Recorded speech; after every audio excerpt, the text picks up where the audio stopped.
Yo, Natsu here, back again for part 14, or at least my second try at it, because yesterday I did make a part 14. It just never wanted to upload, and basically I decided to just redo it completely. So yeah, here we are again. First thing I have to start with. I had explained that, Mineta wasn't in 1A, or 1B, or whatever. He just isn't in UA at all. Replaced by another character that I forgot to mention. His name is Marita, and basically his quirks are the ability to multiply his own body. Right now he can only make 5 duplicates, but he can increase them with training. And the other one is the ability to make blades come out of his body. Think the guy who forced Kirishima to go to Unbreakable for the first time, but compared to that guy, what Marita can do is create blades, creates weapon out of those blades as well. Basically, he can just create a simple blade, multiple blades, or he can, if he wants to, create an entire weapon that has blade as the main part.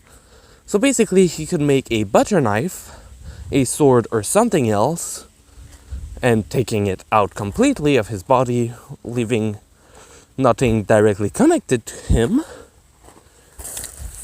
as well as something else he can do, which is reabsorb anything he creates.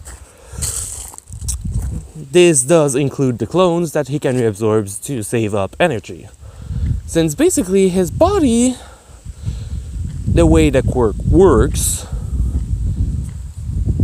is, from what it was explained to the teachers, he can eat nearly forever as long as the thing is digestible, and turn it into perfectly pure energy without making him fatter or anything.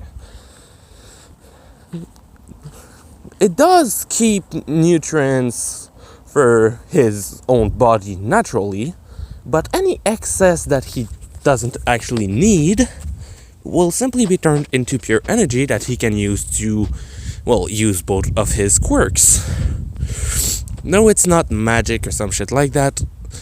It's literally just pure energy that he needs to control his quirks and create stuff with them.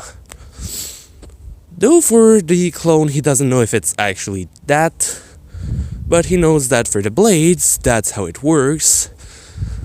And basically, the more he exerts himself, the less blade he can create, because the more exhausted he is, the less energy he has in his body. For the clones, he doesn't really know, because the max amount that he can make is 5 at a time, that he basically controls. Not really controls in itself, but basically it creates a perfect copy of himself, except that the clones actually know they are the clones. So that nothing bad happens. So he can actually telepathically talk with them, since they are basically all connected, though the only moment he actually sees their memories is when he reabsorbs them. So let's say a clone is killed. Well, the body stays there. He doesn't get the memory back, but he can make another clone now. Though when one of his clones dies, he does feel it die. So yeah, that's something that makes it so that he cannot just decide that, I'm going to kill my clone. No. Though he can make them disappear from a distance, the only problem is it doesn't give him back, the memories that the clone made. So that's the only downside to doing that. Now, for where Deku is going for his new world. This world has quirks. The difference is that when the quirks appeared, and also the way they work, is a massive amount is extremely different as in My Hero Academia. In fact, the moment quirks appeared in that world, animals also had quirks. And animals had them a lot more than humans did. Also thanks to most animals reproducing faster than humans, or sometimes having more than one baby per litter, compared to humans who have mostly a single baby per litter. Animals basically created different quirks combination over time way faster and created monsters. Basically, each monster type is either the result of a certain species evolving or multiple species evolving closer together, then mating together and creating something new. And since they have quirks, well, stuff like a little monster made of pure lava does exist, which is frightening. Let's just say it like that. For humans, on the other side, quirks started a lot less powerful and took a lot more time to actually become powerful. But the other side effect is that, well, first, the birth rate of people that have quirks is a lot lower than people who don't have quirks. Simply put, around 25% of the world, well, the human population of that world, has a quirk. While the amount of generation since quirk appeared is, well, simply put, way up there. Basically, if we were to say around where they actually started to appear, it would be around medieval age. So a long time ago. Let's just say it like that. And since a generation is basically not made every 100 years, since we most humans starts having kids around the age of 16 to 30, 40, before the female starts having problem reproducing to not being able to reproduce anymore. Sorry that I call it female, it's actually the better term in this case, since not all women are created equal, and I'm sorry about that, but it's basically the truth. Some women will have more eggs than others, so sometimes some females or women, it's going to be annoying me,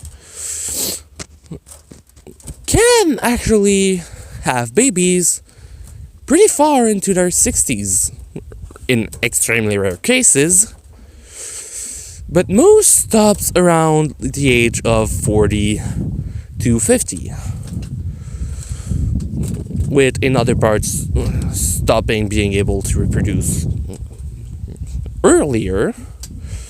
But yeah, basically meaning that since a next generation can start after only 20 years, well, basically, the amount of generations for that world with quirks is huge. But because of the amount of people who actually have quirks, well, the natural body was actually able to adapt a lot faster. Well, not a lot faster, but a lot better. So that normal humans are actually tougher, stronger, and better than most humans from MHA, even those who do have quirks, simply because the genetic itself had been upgraded to be able to house quirks that were more powerful. Meaning that no matter what, they are just better, stronger, and literally better made. So, yeah. You literally have, well, Deku, who just appears in the middle of that world, with the only info being given by the Nexus key being that monsters exist, quirks exist, and that normally people who are extremely lucky can have upwards, well, a maximum amount of 10 quirks if their parents and grandparents only had a single quirks, all the way to going to 20 at the extreme maximum if they're extremely lucky, or even more depending on what's happening. Because in that world, because of how the genetics happened, and basically that their body were able to evolve a lot longer before more powerful quirks appeared, they can actually get quirks from both of their parents and from all 4 grandparents. Which is great, let's just say it like that. With more chances even to go even further beyond that. Basically, 10 is if you're literally lucky as all hell from having from both your parents, your grandparents, and 4 more of your, well, of the previous generation of your family. But then take in account that some people can even get it from everyone from that line. So basically, 2 parents plus 4 grandparents, making 6 in total, and then even more from that amount. Basically, for each parents having 2, making 4, each grandparents having 2, making 8 in that generation. Then you add that together, and that's the amount of quirks that if each of those generations had a single quirk, if you were lucky enough, you could get all of them. Then, if you were lucky as all hell, if a single one of those had 2 quirks, and that you had all of the quirks from those 3 generations before you, you would have even more quirks than only 14. Then imagine if those people had more quirks, or had the max amount of quirks that they could from a single family. In itself, you could end up with someone that has so many quirks in itself that their body, if they were from My Hero Academia, would simply destroy itself from birth. But because this world basically has their DNA modified to the point, well, basically evolved to the point of being able to house, well, literally, they could be housing as many quirks as All For One has, and only has their life expectancy reduced by a small amount. Basically, that's how strong the natural body of that world's humans are. Though they still need to train and stuff to actually become strong, but basically the natural body type for people who don't have quirks, since people who do have quirks do have a stronger body naturally, simply because their DNA was modified a bit to get stronger with a quirk. Basically, a normal people in that world would be about the strength of a bodybuilder in My Hero Academia who doesn't have a quirk, or doesn't have a quirk that is directly related to strength. Then people who do have quirks, even if nothing is related to strength or something like that, They are about, well, just add a 50% to that amount of strength and whatever, and you basically get what they have as a normal person without training. This is how strong that world is in itself, simply because of everything that happened and the amount of generations that had quirks, which allowed the natural human body to just grow exponentially.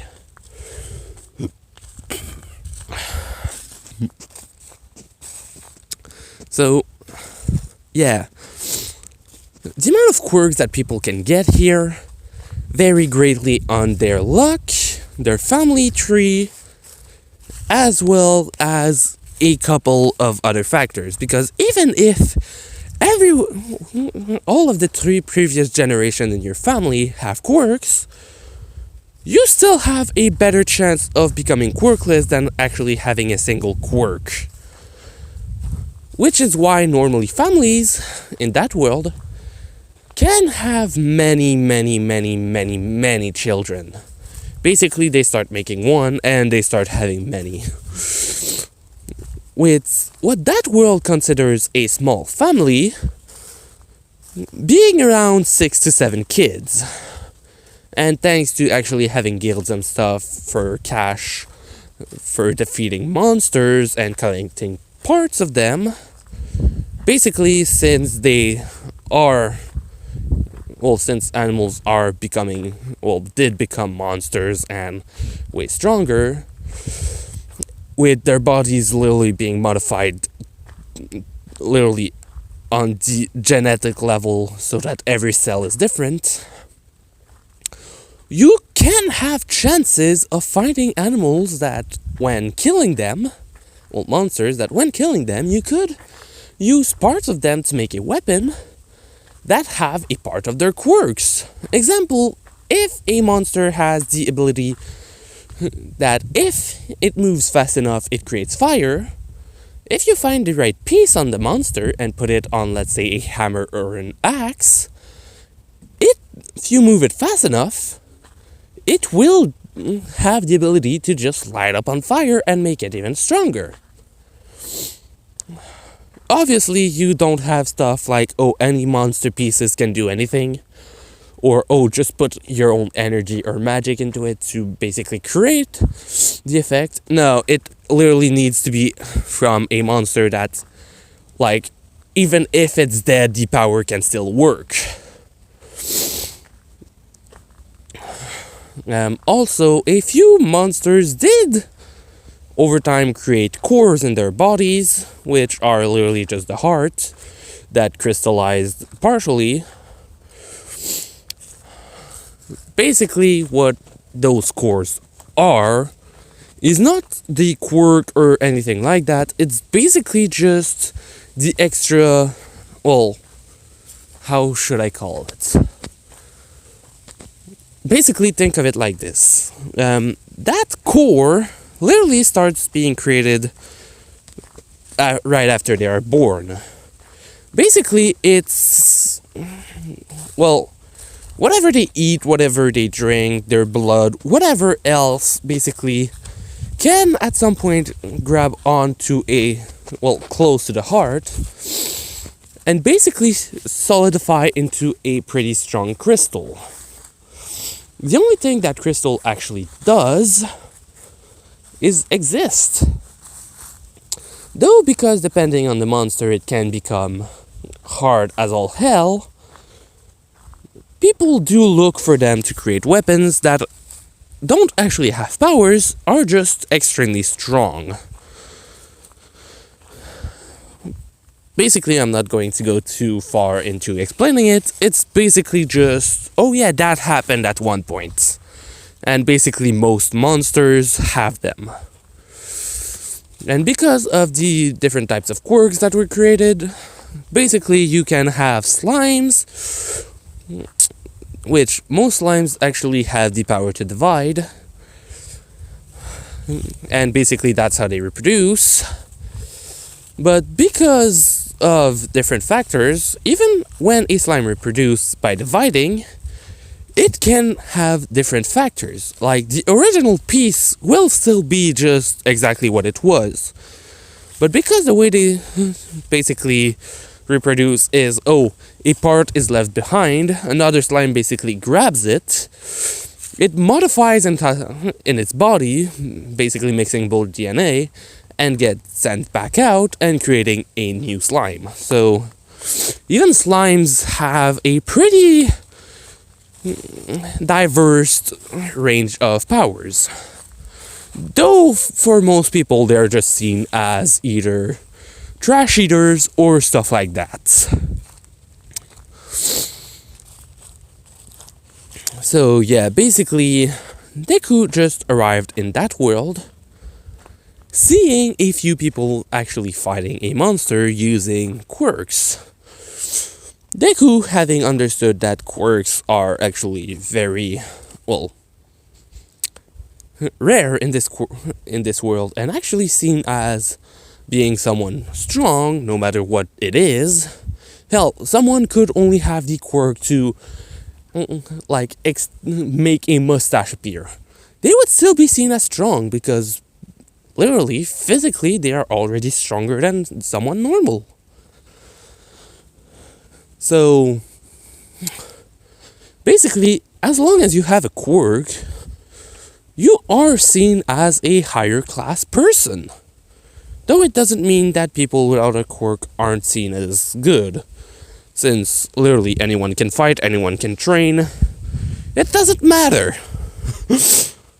So it's just, if you have a quirk, you have way more chances to go into a certain academy that will train you with your quirk, or just physically, so that you can actually fight monsters, since you are stronger than normal. Though normal kids who don't have quirks can still be taken in the academy, or in different academies, if they are actually stronger than normal, or if they already train well.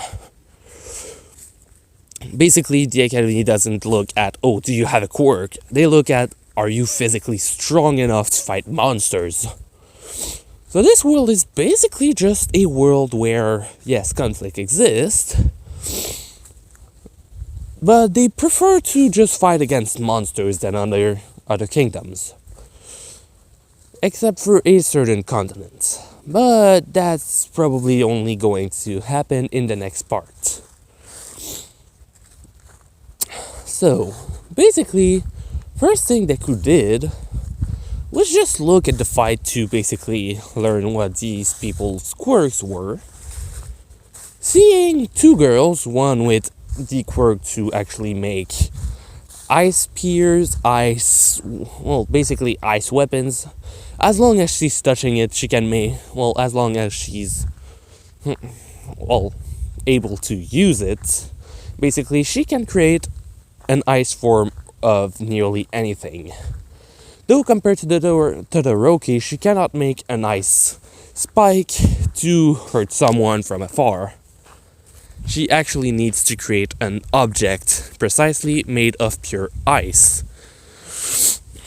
The other girl is the complete opposite, and actually creates weapons that are made of fire, and actually have a physical form that basically burns anything it touches except her very easily. Deku doesn't know this, but they are twins, so yay! Basically, each of them got one aspect of their mother's quirk, and a modified, and basically upgraded by having the quirk of their father mutate into different branches in both of them. Basically lucky as all hell for having two kids at once who both had quirks. Though twins are easier to have a quirk if one of them has one, but it doesn't mean it's going to be the exact same quirk. Basically, their father had a temperature control quirk, allowing him to increase or decrease temperatures around him. For them, it basically modified with their mother's quirk, which was weapon creation, to basically allow them to create one weapons made of fire and the other one weapons made of ice. Why I'm saying it like this when Deku doesn't even meet her yet is because he is going to meet her, and that's not going to be explained directly by her, but you still know now. Basically because their parents are going to be referred to for a certain part of the story. Anyway, the rest of the group is 3 men. One who seems to have a quirk that allows him to increase the size of his body parts. He could increase his entire body in a single go if he wanted to, but that takes a lot more power out of him than simply just, well, using a single member of his body. But still, basically, sorry, there's people walking and it's kind of annoying me a bit because they keep flashing a light in my face. Anyway, basically, the guy has a, well, like I explained, he can grow any part of his body or all of his body at once if he wanted to. But because of the energy cost, he doesn't do it to his entire body at once. Though it does increase his strength by a lot when he does it. Sorry. Anyway, the 2 others, well, one of them is quirkless. Though what he has is a weapon made from a monster part, which the monster, literally what the body of that monster does is basically just heats part of his body, starting from, well, the core itself. Basically one of the rare monsters that their body has a natural quirk, but also the core does something as well. Like I explained, this one basically heats its entire body from the core, or just creates fire from around his body. So if someone places the core inside of the gem, and basically the only thing that you need to do for creating flame, well, heat, I should say, is make a bit of pressure on the stone. So basically what he has for a weapon is an axe that basically on the handle, he can basically grab a part and, well, stress his hand on it to sand something, well, basically activate something in the stick of the axe that basically pushes on the gem, well, the core, closer to the axe head, basically heating it up in a few seconds, nowhere near the melting point, but high enough to still do a lot of damage. That guy is actually a vanguard that does a lot of damage to some monsters by using that for when the others are exhausted. The last person is actually someone that Deku, the only reason he was still watching, was because that guy had the exact same look as Bakugo. The only difference is that this guy, what he was doing, was basically sending water bubbles straight at the, well, whatever it was attacking from his hand, and when those bubbles actually got into contact with something, it basically made an explosion. Though instead of being from fire, it was from water. So Deku was literally looking at this guy who looked like Bakugo, but could make explosions of water instead of just pure explosions. And he was just mesmerized. Basically, the quirks that I explained are what Deku can actually see. What he doesn't know is that one of them, to be precise, the guy who can grow his body also has two more quirks, one that enhances his hearing and one that allows him to sense presence around him. So he knows Deku's there looking at them, and he doesn't know if Deku will attack them, though from what he can sense, there is no bloodlust or anything like that. It's just something is looking at them. So they finish off the monsters, and then he looks towards where Deku is. And basically what Deku hears from his own super hearing is the guy saying that he knows something's there, but he doesn't know what it is. Then hearing one of the girls saying that she's too exhausted, they should go somewhere else then. With Deku basically just kind of going, well, standing up. And basically just kind of jumping towards them. Basically, from where he was looking was at the top of a cliff that wasn't far from them. But far enough so that you can basically see the top of the cliff without actually lifting your head too much. So Deku basically just kind of jumped down, reaching the ground, and basically started walking towards them.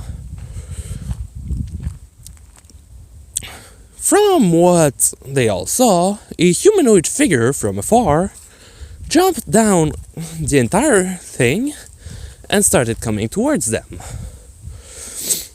Basically, the guy just said out loud for them to hear and not Deku, since he doesn't know.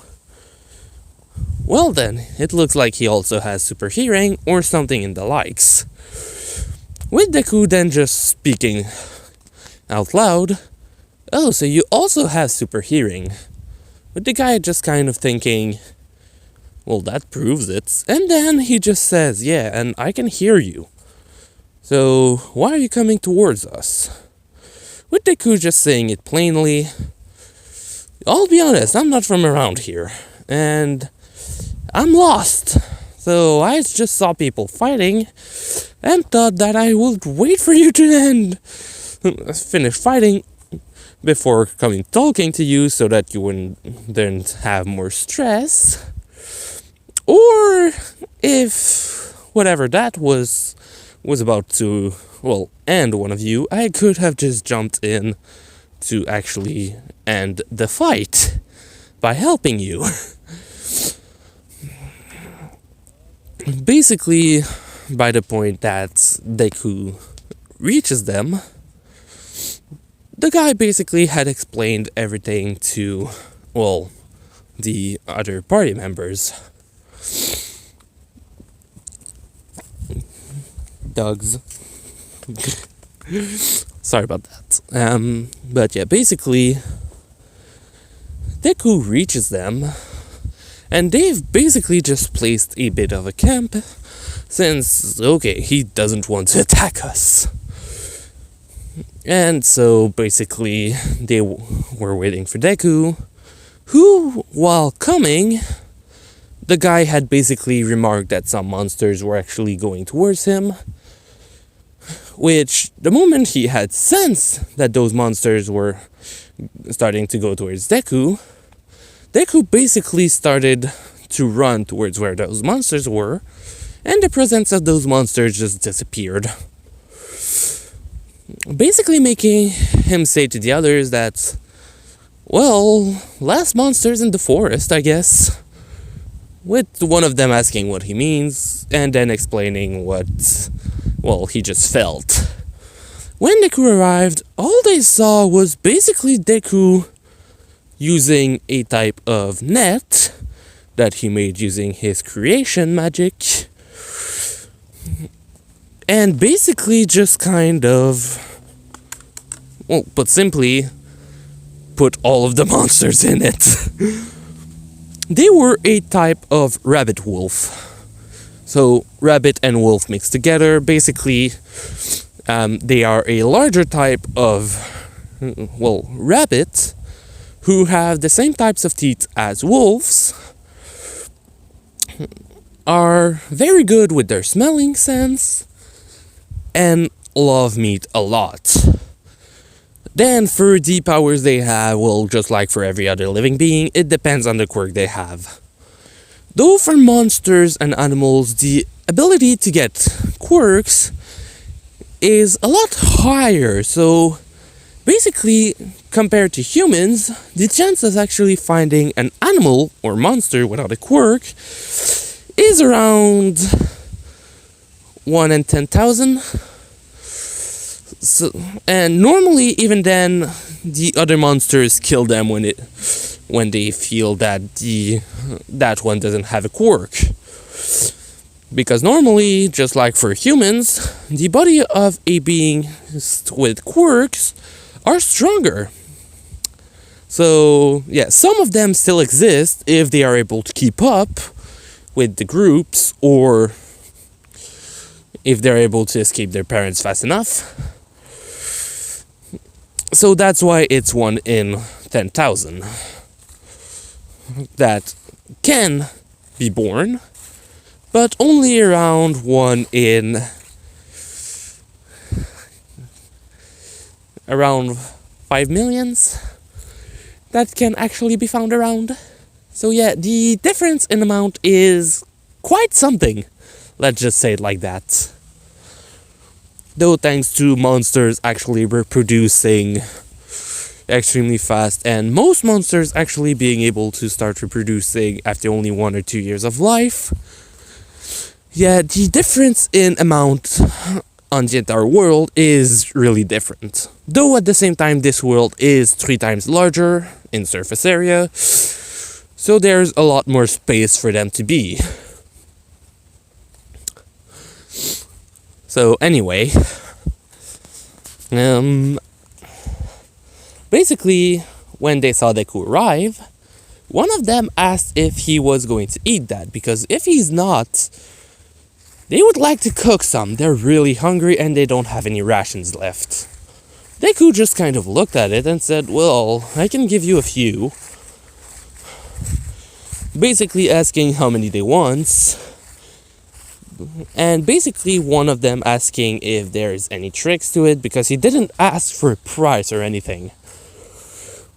With Deku saying his price is going to be information about where he is. Basically, the guy who had super hearing just saying that, oh yeah, you said you were lost, right? With Deku just saying, teleportation is a bitch when someone just decides to send you somewhere. With 2 of them just laughing their head off because, oh god, they know what it does. Basically, one of them, which is the quirkless one, was actually teleported in the middle of the living room of, well, the last guy who, well, for all intents and purposes, isn't as strong as the other ones. Basically the guy that looks like Bakugo and can make water bubbles. Though it does explode, so it is useful, he's not as powerful as, well, the 2 girls who can make weapons. But anyway, basically, the guy was just teleported by a monster, basically because he was about to be able to kill said monster with his axe, with the monster literally teleporting the guy away because, well, it doesn't want to be killed, obviously.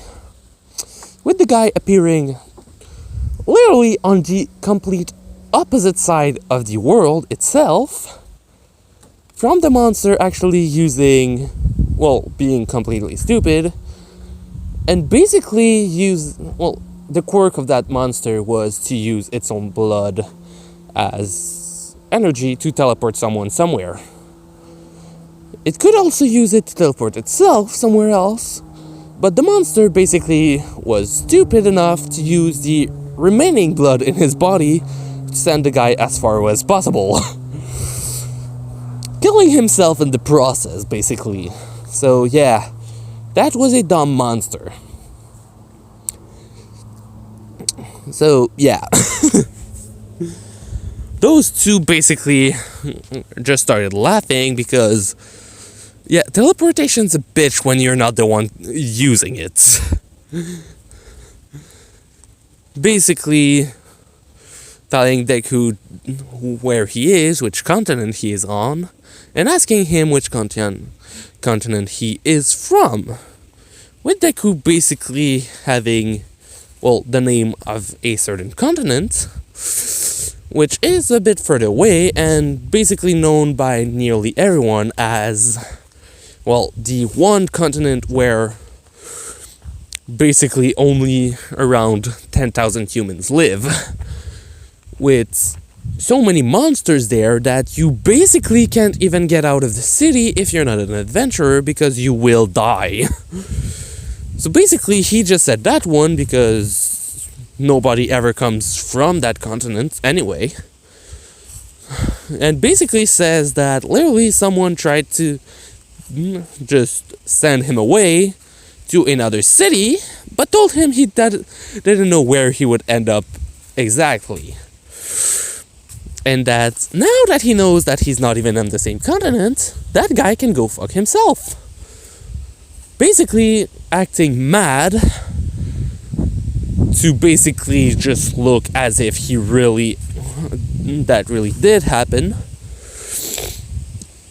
With them asking why he was going to be sent to another city. With Deku saying that, well, with one of his quirks he can actually help plants grow, and the city where he was supposed to go was actually starting to have a famine. So he was supposed to be sent there to actually, well, help grow plants, fruits, and veggies, to actually save those people. But yeah, no, by this point they're probably going to die no matter what. Basically making them understand why he acts like that, even though it's a lie, but whatever. He basically gives them 3 of the rabbit wolves, and they ask him what he's going to do with the rest, until they basically just hear gluttony. Seeing him make a black smoke that literally eats the rest of them instantly. And them asking if that's a type of, well,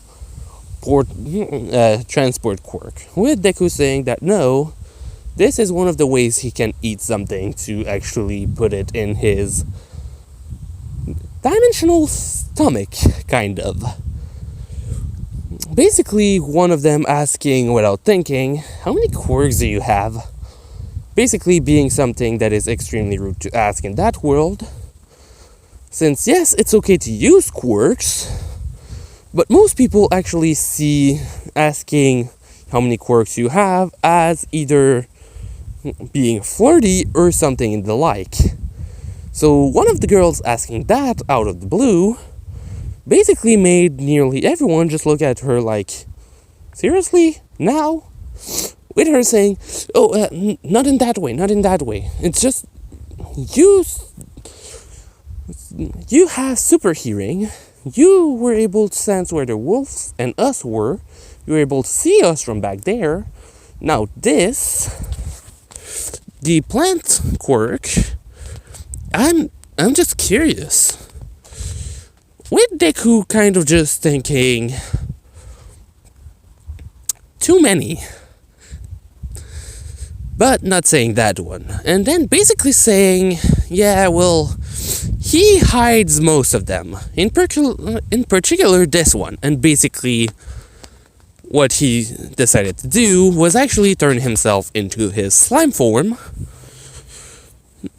Basically the only reason right now, because literally he sensed something coming from way further than the other guy, and that thing is actually someone, well, a group.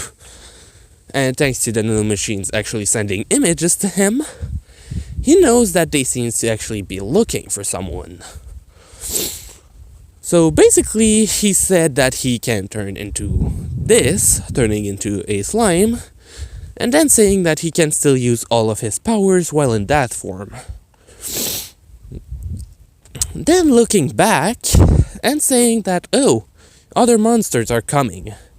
Well, I'll be going for a bit, and basically just wobbling away in his slime form. Basically, one of them saying that, whoa, he can transform into green slime. Those are the rarest type, right? Basically, the guy with the axe saying that, yeah, they are the type that can digest anything. And they are the only type of slime that can do that if they don't actually have the power. Well, if they weren't born with the power to do that. Basically, different colors of slime mean they can eat different things, with most slimes only being able to eat either one or two different things.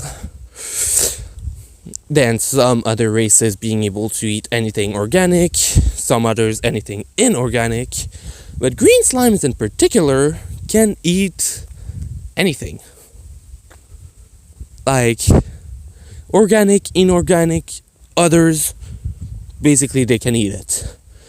Even though there isn't a lot of others, since normally organic, plants, humans, meat, stuff like that. Inorganic,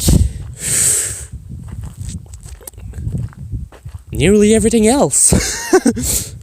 Basically, if it doesn't enter in organic, it enters in inorganic.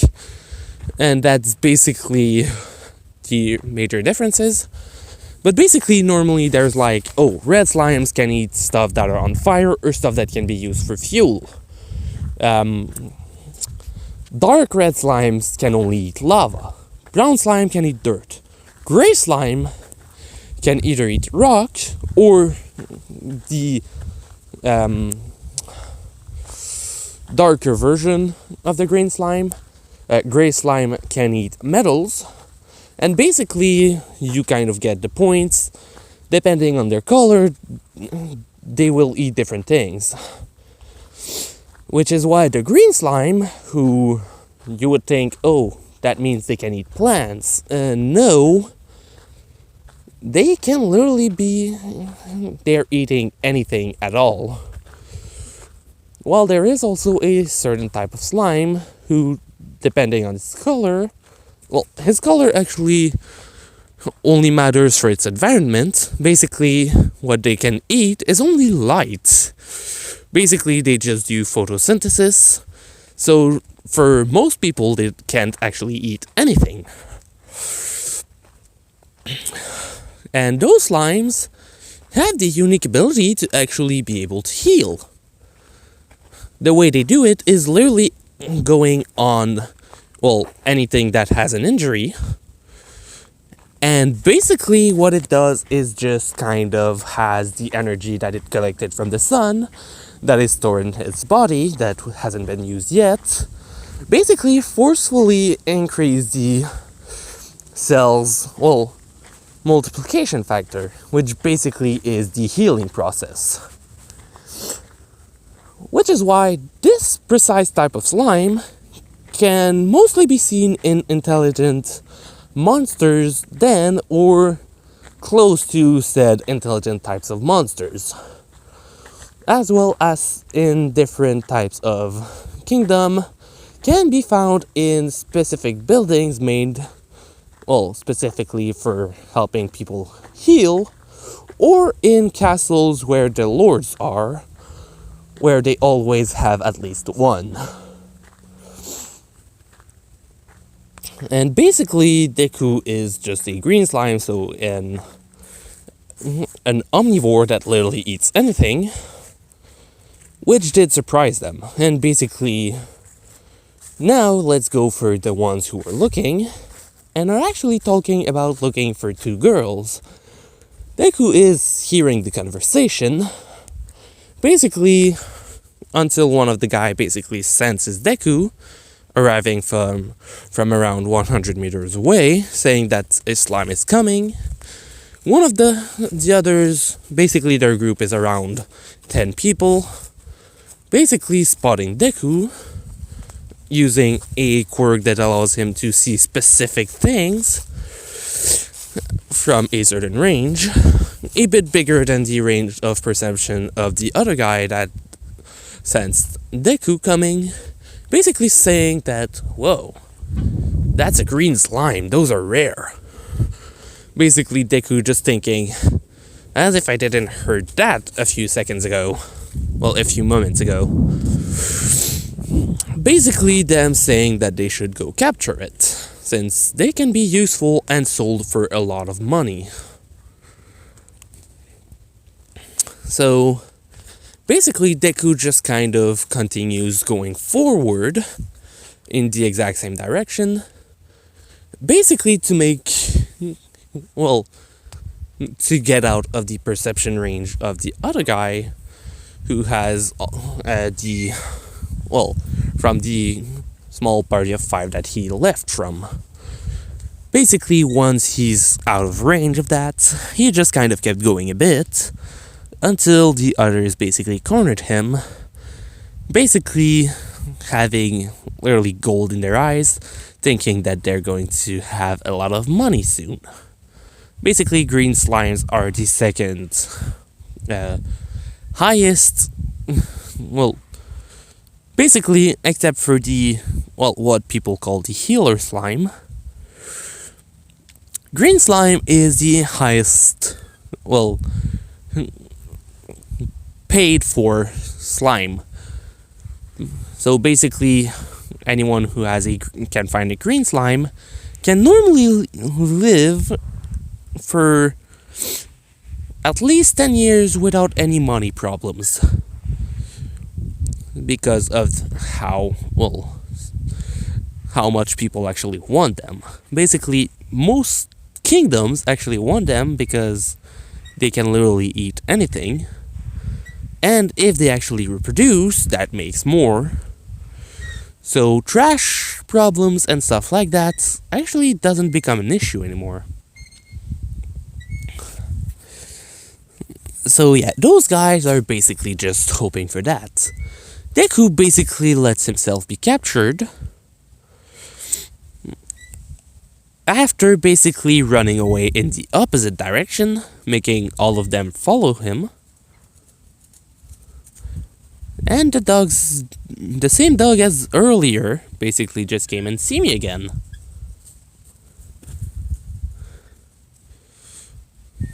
Anyway,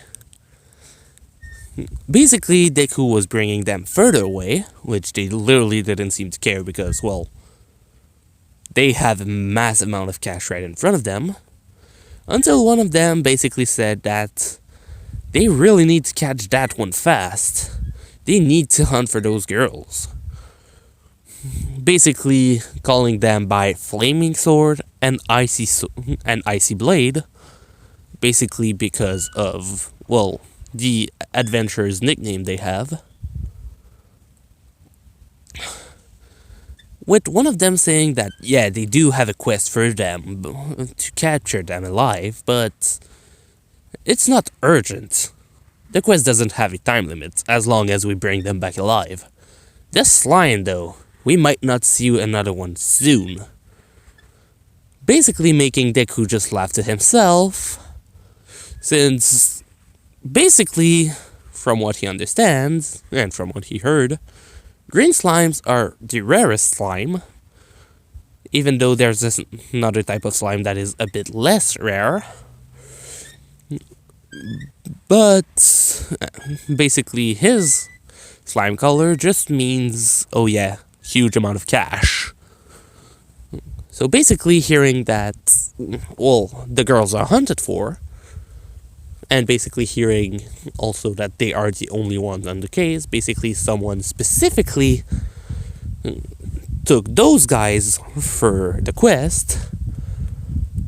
Basically Deku just brought them further away, then stopped running, basically trying to make sure to find basically a wall or something where he could be cornered, for them to laugh, think they won, until Deku basically just asked, oh, what do you want for those girls? Basically making a tiny clone with a Peril Mind in it, to basically ask it from behind. Basically, the guy's trying to turn around, and all they see is actually balls of light just close to them, being ready to actually attack them. Then hearing the voice answer the question. Basically, one of them says that they were requested by a high member of the Dark Guild to hunt down for 2 girls who he found interesting. Basically, Deku asking what a bad guy thing fell in love with them and now wants them as slaves.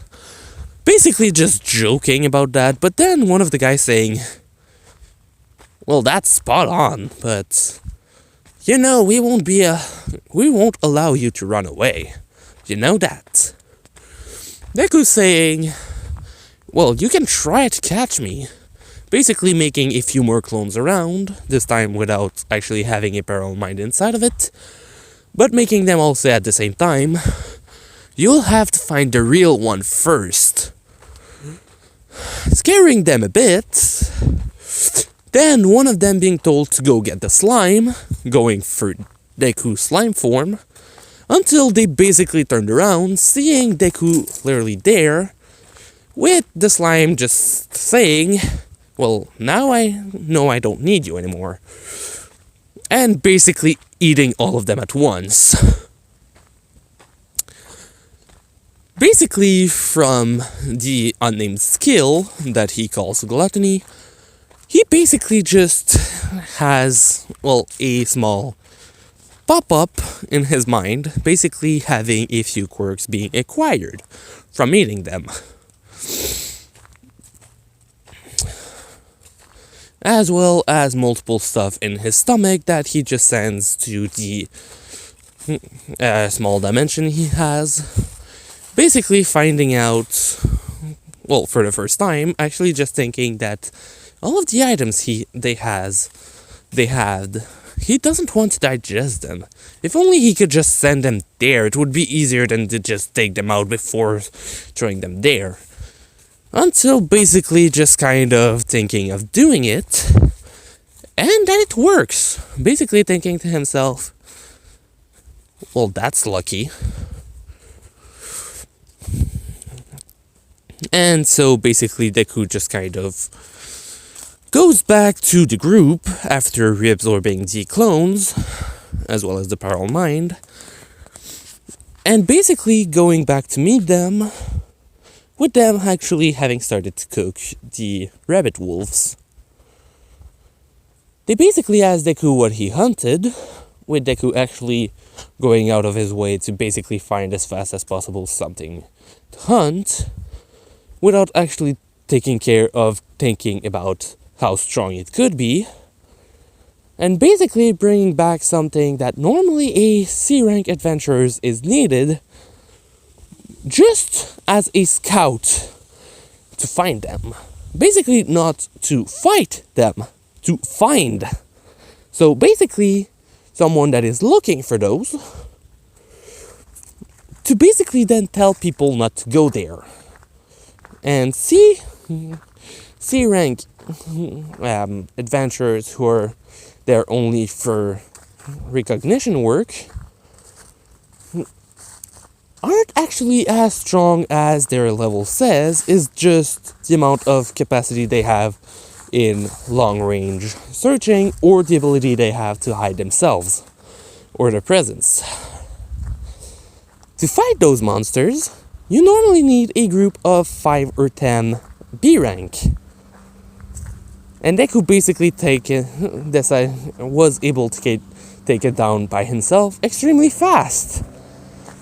And basically when he showed up and that they saw it, they were actually afraid, because that's not supposed to be in the area.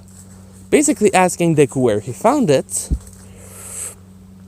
with Deku saying that it was actually hunting more of the rabbit wolves, and basically destroying a large chunk of forest behind him, behind where it was going.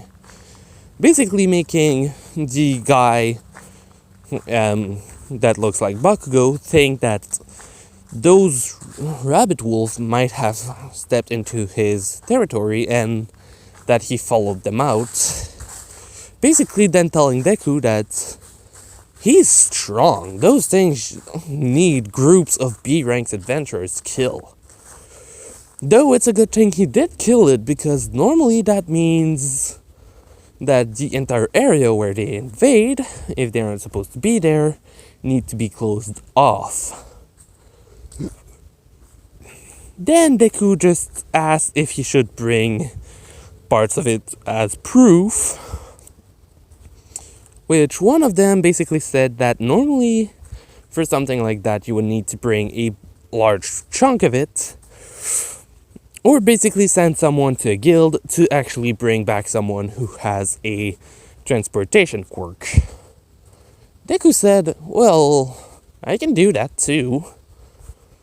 Basically sending it to his small dimension, once again in a part where it's basically protected from anything. Basically, when I say that, it's basically a small continent that he has that literally the entire continent cannot have any life on it. Basically, it's the only part of, well, his small world where time is completely stopped. So nothing ages, nothing actually starts to cool down, nothing happens there. Basically, that's one of the things Deku found out later about that small thing, that if he actually concentrates on a specific part for it to do something, it will happen. And that small part, basically, yes, if someone actually goes in it, all they will see is basically the sun and the moon going so fast above them while trying to walk, simply because of, well, it's not a precise 0 in speed, but basically the time goes so slow, like, it's literally as slow as possible without actually being stopped. Basically meaning that for himself, even if he is in that world, basically for a single minute pass in that zone, over a year would need to pass in that well, not really in that world, but basically, since that world is accelerated to a huge amount, with that single part slowed down as hell, in any other world he is, an entire year there will only pass a single minute in that specific spot of that tiny world, while the rest goes many, many, many years during some days in any worlds he goes to. So that part is literally slowed down enough for nothing to be happening. And also has an entire barrier that basically hides it from anything else. And if someone actually tries to go there, they basically kind of just don't see any of it. For them, it doesn't exist. They could be in the sky, underwater, directly in the middle of where it's supposed to be. They wouldn't actually be on it, see it, or even be able to touch it. They basically pass through it. So yeah, basically Deku just said that like this he can transport it all the way back there. He basically asked them what they were specifically looking for here, with them actually talking about, well, the specific thing they were looking for being, well, supposed to kill 5 rabbit wolves, which he killed more of those, but they need to do it themselves, and they're only missing 1.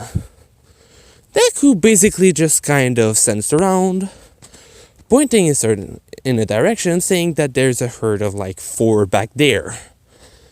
The guy asking how far away, since his sense can basically reach almost 200 meters. Deku just saying, if I were to say almost 500 meters away, though if you want the closest one, it's about, well actually no, it's that one. The next closest is almost 50 meters further then pointing in another direction, saying that way. Basically making the guy just think, holy shit, you can feel things from half a kilometer away. You're amazing. You would class as an S rank just for your ability to scout stuff. But your strength might actually be a bit lower than that. They could just thinking, it might be. Oh, it's just because of the amount of quirks I have. Basically the guy saying, yeah, that's most likely does the case as well. But anyway, you were dragging that thing. With Deku saying, yeah, I was dragging that thing while controlling plants under it to help me move it. If I would have tried to do it by myself, it would have taken me hours to get back here. With one of them saying, yeah, but you could have just put it in your storage. With Deku saying, yeah, true. Basically, after that, Deku helped them find more wolves, rabbit wolves, ending them, and then starting to go towards, the closest town, which is about 4 days away, which Deku basically just kind of spent the entire time with them. They arrived at the town with someone basically seeing them and asking them if they were able to finish the quest, them saying that they were, and then the town's guard asking who the kid is. The 12 to 13-year-old looking guy next to them, so kid. And basically they just say that he's another person with quirks that they found who basically, saying from the continent where mostly monsters live, that he was basically teleported by someone, supposedly to send him to a town that was in need, with the teleportation being, as he can see, nowhere close to where he was supposed to go. Basically, the town's guard saying that, that was unlucky. Deku saying that, yeah, and you want to know the worst part? Except for stuff that was in my storage, I didn't even have clothes on me when I teleported. I had to take out clothes from my storage just for that. So anything else I had is basically gone. The guy telling him that, yeah, that sounds bad. Basically as telling Deku that if he doesn't have money, he can go to the Adventurers Guild and make himself a guild card, and that will be allowing him to actually enter easily. Though normally he does need a toll, but this time he can go without it, literally from the explication. From the reason of not having cash. Deku basically takes out a gem, saying that, he does have this from his storage. Basically, it's a gem from the magic world, which isn't actually a magic gem, it's literally just a perfectly good gem that has a huge amount, that is extremely hard.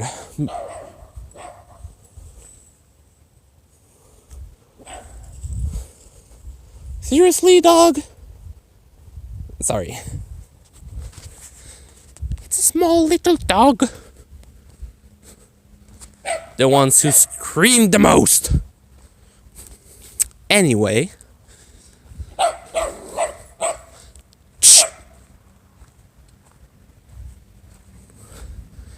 Like I was saying, basically, Deku asked if this would be able to pay for it. The guy looking at it and kind of just saying, wait, I'll call someone. Basically just looking at it, he didn't actually know what it was. With Deku just saying that, from where he is, that was inside of a monster that he killed.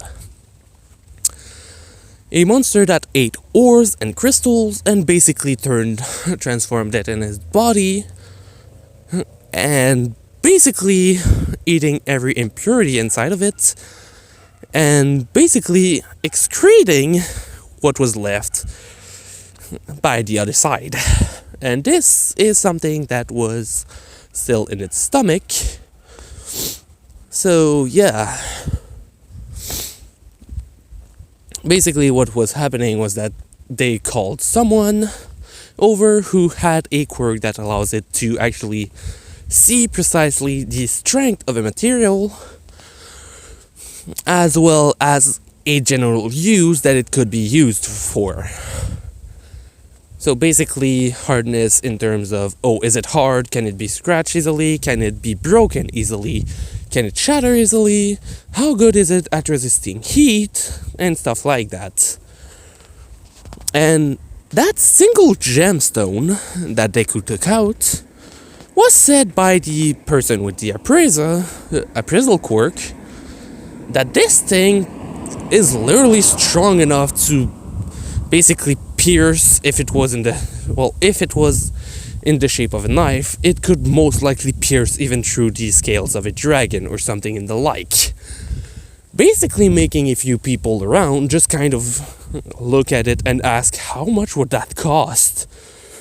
And Deku just asking that as well, with the guy who had appraised it saying that the cost itself for the item would be more cash than what there is in the entire town.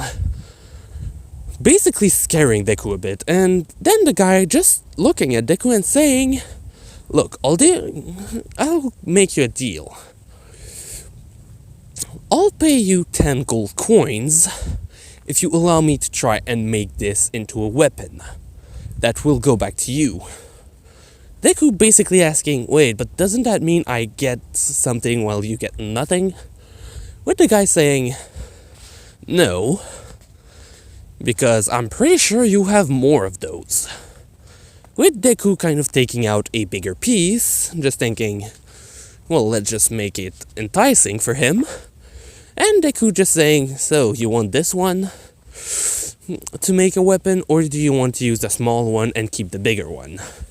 The guy saying that it doesn't really matter, and that he's going to try and turn the bigger one into either a single weapon or multiple weapons for Deku to keep, while keeping the small one as literally the strongest piece of material that ever was in that small town, and most likely on the entire continent, if something happens, which, yes, is closely related to, well, nearly as strong as the strongest material on the entire continent. So, yeah, basically, the small piece that Deku had given first is about the size of a tennis ball. The bigger sized one he gave is actually more closer to the size of, sorry about this, a bowling ball, having nearly as much weight as one. But yeah, basically that's how big of a piece he gave. The appraiser giving Deku the 10 gold and then telling him that he's going to keep that small piece as payment.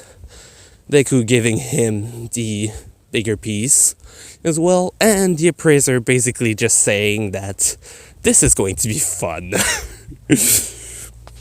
Basically Deku just thinking to himself, how do you even want to try and work that thing?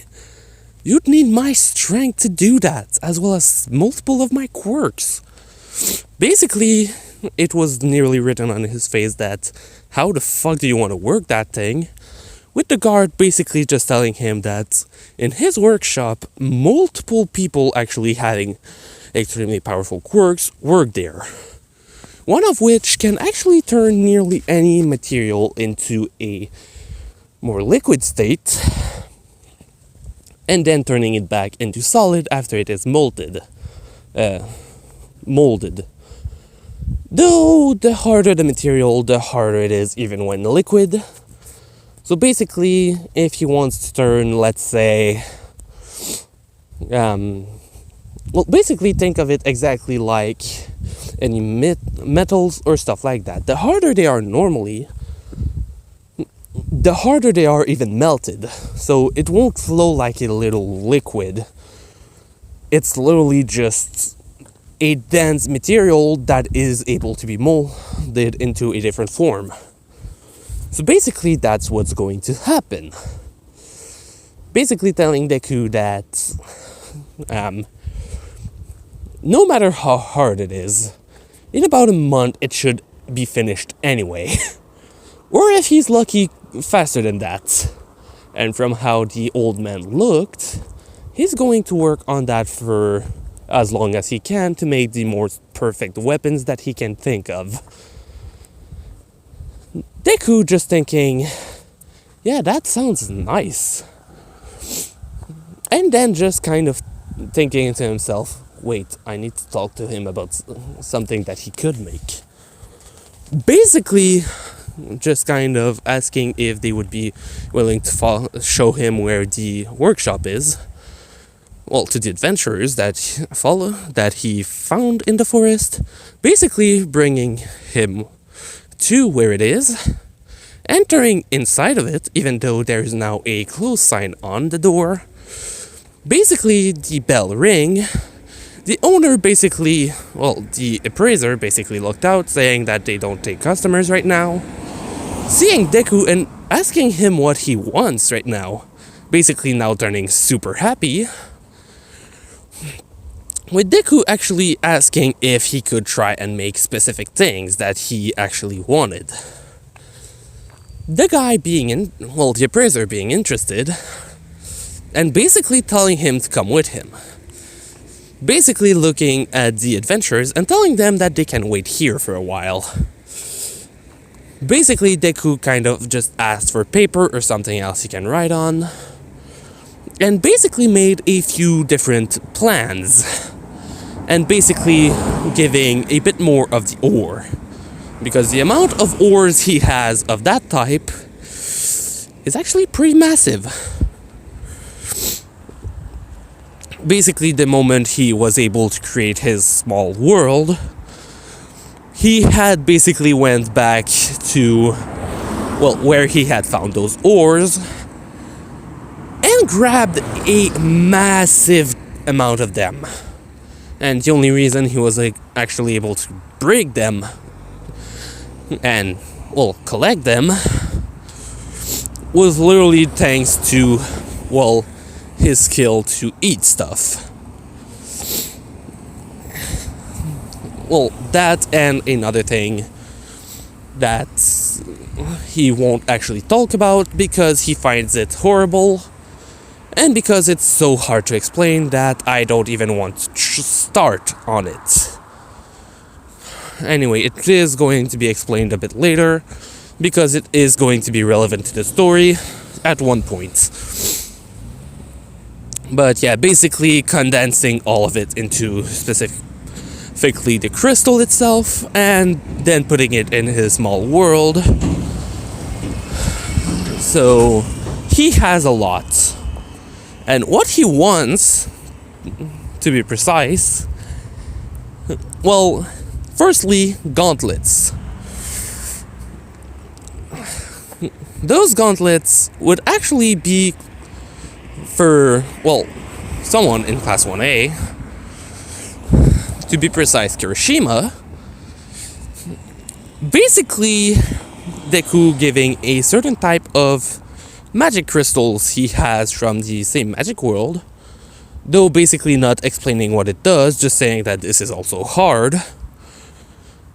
The guy just seeing that, this thing, basically Deku asking him if he can appraise that. The guy saying that this thing can actually make the quirk of someone, if it actually modifies the body, just catch on with the power and basically help whatever the stone is to have the same exact power temporarily. Basically, it's the same thing for magic, it's just that Deku kind of modified it a bit while it was in his stomach, to basically be also able to work with quirks. Basically, he thought of that while he was actually coming to to see that guy, basically trying everything he could to modify the ore to do that. So basically in like 15 minutes, he found a way to change the ore's basic capacity to copy the exact magic that is used at the same time to use it as well, into basically turning the quirk of a user into its own power as well. So basically adding it to the gauntlets to basically make the gauntlets able to also copy the quirk of the user. Basically the only reason Deku wanted to do that for Kirishima was because by the point where where they're in the story, Kirishima can only partially transform his body, and it isn't that hard, so he just thought that maybe that could be awesome. Anyway, the other weapons that were created after that were pretty simplistic. A sword, an axe, and lastly a special whip that basically the end of the whip actually has small crystal version of those basically formed into ball spike that will basically hurt anything that touches it. And since it's a whip, when it does touch something, it will hurt a huge amount. Basically, after that happened, quite simply, they went back to the guild. Well, right now he doesn't actually have them given to him. It's just the plans that were for it that were given. So basically, the appraiser told him that it would be finished, that the forging would be finished in about a week or so, if they are lucky. So basically, Deku left to go to the guild, which basically, when they arrived, first, the rabbit wolves were given as for the quest. Then they asked who that boy is, and Deku was basically presented as Izuku Midoriya, someone who defeated a beast that requires a B rank adventure group to defeat, while defeating it by himself. Them not believing it, then him taking out the monster in a designed spot that they told him to, and then them seeing that all there is to the damaged monster is literally just as if a massive spike was passed right through its heart, basically killing it near instantly. Them asking how he did it, with Deku basically just, simply making plants, and thanks to some of the quirks he has and powers, basically freezing the tip with ice so hard that it basically just ripped straight through it. Basically making them believe he could have done it, but not believing it totally, and thinking that it was either sick or already dying. So basically reducing giving him full price for the monster, but basically telling him that if he wants to be an adventurer, they can take it as a good part for where to place him, but they still have to put him only either in D or at most right below C rank. So basically right before the C rank gauge, which is basically, you need to do a certain amount of missions or complete certain amount of extremely hard missions to basically pass. So yeah, they basically placed him there and told him to just do either 4 or 5 D rank missions or just 1 or 2 C rank missions to basically get to the next rank. Basically, you can take one rank above yours to go on quests. So yeah. Anyway, I'm ending it now. Hope you liked it. Leave a like if you did. If you liked this world in particular, tell me in the comment section. Or up to now, which world did you prefer in this What If? Excluding My Hero Academia, obviously. Natsu, out.